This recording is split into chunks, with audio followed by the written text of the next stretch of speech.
Ipinatupad ng Department of Social Welfare and Development o DSWD ang suspension order laban sa shelter na pinamamahalaan ni Benji Perillo o mas kilala bilang Bench TV. Ito ay matapos ang inspeksyong isinagawa sa Barangay Landayan, San Pedro, Laguna nitong January 29. Ayon sa DSWD, 12 individual ang natagpuan sa pasilidad, kabilang ang 2 menor de edad. At 6 sa mga ito kasama ang mga bata na inilipat sa kustodiya ng ahensya para sa agarang pangangalaga at interbensyon. Isinailalim sa medical assessment ng City Health Office ang mga inilipat, habang isinagawa naman ng mga lisensyadong social worker ang profiling at case management upang matiyak ang tamang pag-aalaga at tuloy-tuloy na serbisyo. Sinabi rin ng DSWD na ang operasyon ay bahagi ng pagpapatupad ng regulasyon upang masiguro ang kaligtasan, dignidad at karapatan ng bulnerableng sektor, lalo na ang mga bata. Ayon pa kay DSWD Assistant Secretary at Spokesperson Irene Dumlao,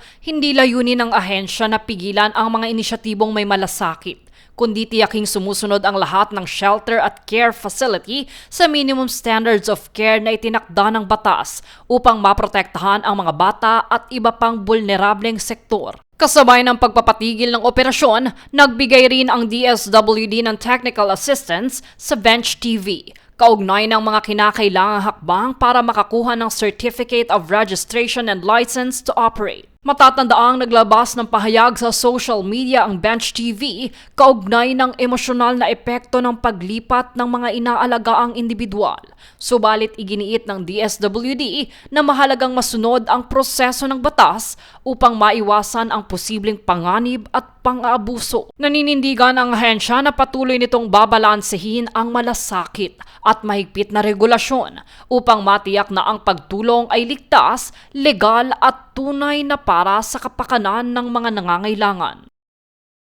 Jade Buhoy, nag-uulat para sa Golden Nation Network.